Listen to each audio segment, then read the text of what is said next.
Di saat seseorang itu diduga dengan kemiskinan, jangan tunjuk kita miskin depan orang. Bila kita menunjuk-nunjuk dengan kemiskinan depan orang, maka kita ujub dengan kemiskinan kita. Tidak nampak tak makan satu hari, tidak nampak pakaiannya pun macam orang susah, nampak sega, nampak rapi, nampak terhormat.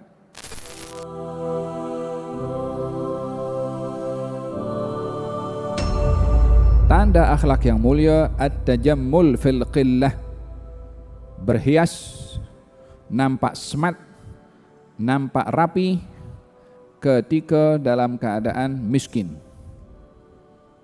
Ini ada hadis satu Nabi SAW mengatakan, tuba liman tawadha'a min ghairi manqasah, bertuah orang yang bertawadhu tanpa menghinakan diri. Yang kedua, at-tajammul fil qillah, yakni orang yang dia berhias dalam keadaan miskin. Maksudnya adalah di saat seseorang itu diduga dengan kemiskinan, jangan tunjuk kita miskin depan orang. Bila kita menunjuk-nunjuk dengan kemiskinan depan orang, maka kita ujub dengan kemiskinan kita. Kita sombong dengan miskinnya kita. Sebab apa? Sebab kita tunjuk pada orang. Bukankah menunjuk-nunjuk itu bahagian daripada riak? Namanya menunjuk-nunjuk itu kan riak. Nah, kalau ikhlas tak tunjuk itu kepada siapa? Orang yang miskin. Kalau miskinnya ditunjukkan pada orang untuk mendapat perhatian, untuk mendapatkan kasih sayang, untuk mendapatkan hadiah, untuk mendapatkan bantuan, tunjuk miskin. Menunjuk-nunjuk kemiskinannya untuk mendapatkan bantuan daripada orang. Bila ingin minta, minta. Tapi bila menunjuk-nunjuk karena miskin, sementara diperintahkan di dalam hadis Nabi Muhammad SAW untuk kita memiliki sifat iffah. Wa man yasta'fif yu'iffahullah.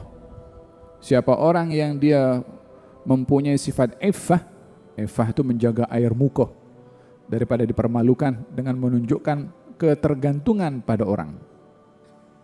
Orang yang menjaga air mukanya untuk tidak dilihat ada kekurangan pada dirinya, hatta dia seorang yang miskin, maka Allah akan berikan kepadanya sifat iffah. Dalam Al-Quranul Karim Allah Subhanahu Wa Taala menceritakan para sahabat Nabi SAW miskin. Untuk pergi berjihad itu tak ada harta untuk dia boleh berbekal. Orang nak pergi jihad mesti ada duit. Nak pegang senjata, nak guna beli senjata, nak naik kuda, nak beli makan kuda, nak bawa bekal. Kalau dia hanya punya tubuh badan saja di perjalanan yang berhari-hari mungkin berbulan-bulan, macam mana? Datang kepada Rasulullah SAW minta supaya diberi bekal. Nabi tak ada apa yang boleh dibagi kepada mereka. Kalau waladzina usru fi sabilillahi la yastati'una darban fil ardi yahsabuhumul jahilu aghniya'a minat ta'affuf ta'rifuhum bisimahum la yas'aluna an-nasa ilhafa. Dan orang-orang yang dia berada dalam keadaan tidak mampu untuk berjihad. La yastati'una darban fil ardi yahsabuhumul jahil, orang yang tak tahu akan melihat orang ini kaya raya. Apa sebabnya? Minat ta'affuf, tak dinampak walaupun miskin. Nampak mukanya ceria, berseri-seri kalau berbicara. Tidak nampak tak makan satu hari, tidak nampak pakaiannya pun macam orang susah. Nampak sega, nampak rapi, nampak terhormat. Yahsabuhumul jahilu aghniya'a minat ta'affuf. Orang yang tak tahu akan menganggap dia orang kaya sebab dia jaga air muka. Apa tandanya? La yas'aluna an-nasa ilhafa. Penampilannya rapi, tak nampak miskin dan tak menadahkan tangan kepada orang meminta-minta. Ini yang miskin, yang perlu diberi tanpa diminta. Ini orang yang susah, yang perlu dihantar pemberian tanpa dia menadahkan tangan. Dia dah jaga air muka untuk tidak minta. Jangan sampai jatuh air muka dia minta kepada orang. Laisal miskin, bukanlah orang miskin itu orang menadahkan tangan minta. Yang boleh dibagi 1 korma, 2 korma dia pergi. Tetapi miskin adalah orang yang menjaga air mukanya, tidak minta-minta kepada orang. Ini yang perlu dikasih, ini yang perlu diberi, ini yang perlu untuk diberi perhatian dan keutamaan. Sebab yang meminta-minta, hari ini dia minta kepada satu orang, 100 orang dia minta, kalau seorang seringgit sudah 100 ringgit dia dapat. Sebab minta-minta. Ini terlepas daripada dia minta dalam keadaan perlu atau tidak, tapi orang yang dia menjaga air muka, dia akan merendahkan tangan minta kepada orang. Faham? Sayyidina Abu Hurairah radhiyallahu anhu ardah. Abu Hurairah ini hidupnya miskin. Dia termasuk daripada ahli suffah. Ada 70 orang. Ahli suffah miskin. Makan minumnya itu hanya bergantung kepada orang yang letakkan makanan korma dekat masjid Nabi. Kalau ada dimakan, kalau tak ada ya mereka puasa. Entah berapa lama dipuasa, Allahu alam. Falhasil, satu hari Abu Hurairah ini dia lapar betul. Dia lapar. Nak makan macam mana? Maka dia jumpa dengan Sayyidina Abu Bakar. Nampak Sayyidina Abu Bakar daripada jauh. Nak minta makan, segan. Ifah tadi, jaga air muka. Apa dia buat? Aku nak tanya soalan dengan Sayyidina Abu Bakar, soalan. Kata Abu Hurairah, aku tahu jawabannya. Aku lebih tahu daripada dia. Tapi kot barangkali dia ajak, jom pergi rumah kita makan.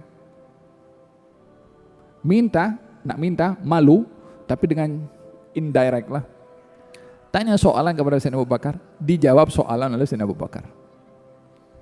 Tak diajak ke rumahnya, la haula wala quwwata. Jumpa dengan Sayyidina Umar, aku nak tanya soalan kod ini, Umar boleh bawa pergi ke rumah, ajak kita makan. Tanya soalan, dikasih jawaban saja. Sampai jumpa Rasulullah. Dengan Rasulullah tak boleh kona dah. Nak kona macam mana? Kenapa ya Abu Hurairah? Lapar ya Rasulullah. Lapar. Nah, jom sini. Dibawa oleh Nabi SAW, bawa ke rumah. Nabi peras susu. Sayyidina Abu Hurairah nampak Nabi peras susu. Alhamdulillah, hari ini boleh minum susu. Kata baginda Rasulullah, Abu Hurairah, kawan-kawan kamu yang 70 orang tu panggil sini biar minum susu sama kita. Kata Abu Hurairah, la haula wala quwwata illa billah. Susu secawan kita nak minum 70 orang, nak berapa kita dapat? Perhatiannya Rasulullah wafat dalam persahabatan, tak dibiarkan sahabatnya lapar begitu saja. Dia tak mau senyap-senyap masuk dalam bilik minum susu tu. Bukan sifat Nabi seperti itu. Setia kawan. Kalau panggil semua. Kata Abu Hurairah, ini kalau dipanggil semua, berapa banyak kita nak minum susu ini? Panggil semua. Karena perintah Nabi, panggil semua. Datang semua. Siapa tak mau datang, dijemput makan oleh Nabi SAW. Yang ada susu. Baginda Rasulullah suruh Abu Hurairah bagi minuman, tuangkan kepada semua itu.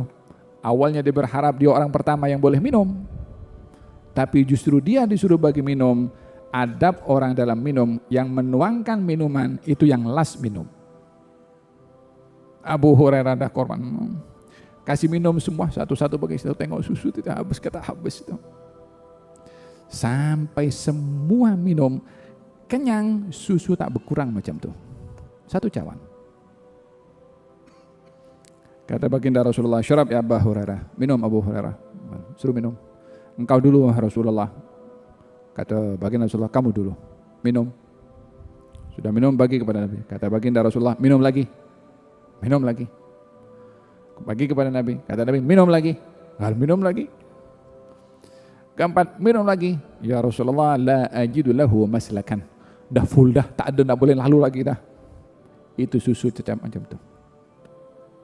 Nah sekali Nabi SAW minum sampai habis. Syahid di sini adalah Abu Hurairah ketika ingin perlu makanan, dia tidak terus minta kepada orang. Pura-pura, kot barangkali diajak. Dan di sini lebih terhormat kepada mereka yang susah untuk tidak meminta, tapi orang yang tahu kalau dia susah, jangan sampai dia jatuh air muka meminta untuk diberi. Beri sebelum dia meminta untuk tidak jatuh air mukanya. Nah.